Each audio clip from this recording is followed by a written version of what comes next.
Okay, sasa nimekwisha kukuambia kwamba kuna njia kuu kama 2 za kujifunza. Kwa kuona na kwa kusikia.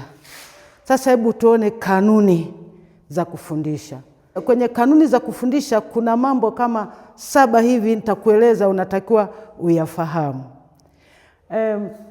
Jambo la kwanza, tunaanza na mambo wanayoyajua au maarifa wanayoyajua kwenda mambo mapya. Tunaanza mambo wanayoyajua kwenda mambo mapya. Kwa hiyo kanuni ya pili, unaanza na mambo ya karibu kwenda mambo ya mbali. Unaanza mambo ya karibu kwenda mambo ya mbali.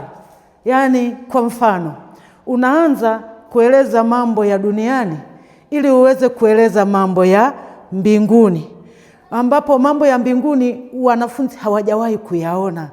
Kwa hiyo unaanza yale wanaoyaona, halafu wapeleke kwenye mambo ambayo hawajawahi kuyaona.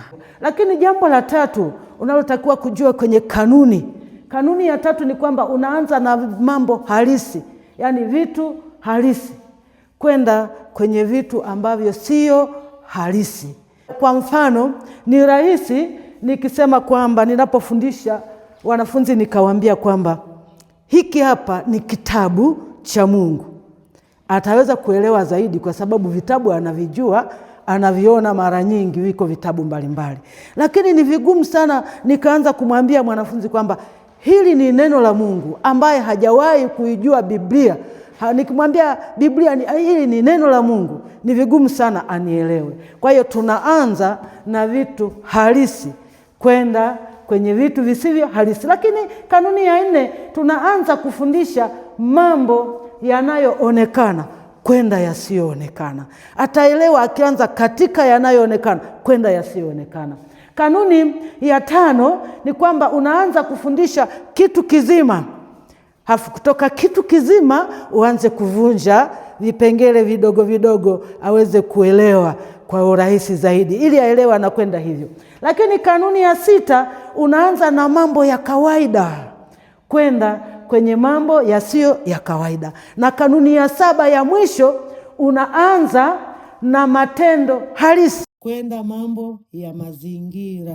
Kanuni hizi alifanya vizuri Mtume Paulo katika Matendo ya Mitume ile sura ya 17 mstari wa 23.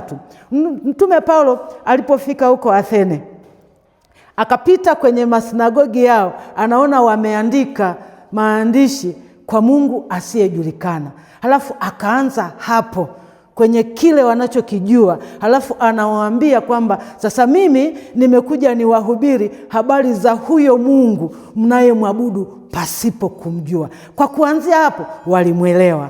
Kwa hiyo tunaanza hivyo. Hizi kanuni hizi ukizielewa, unaweza kulifundisha neno la Mungu vizuri, kuanza nao kwenye yale wanayojua kwenda katika yale wasioyajua. Mungu akubariki. Hebu endelea nami tuendelee kuona zaidi namna gani tunaweza kulifundisha neno la Mungu kwa ufasaha na vizuri zaidi. Karibu sana uendelee nami.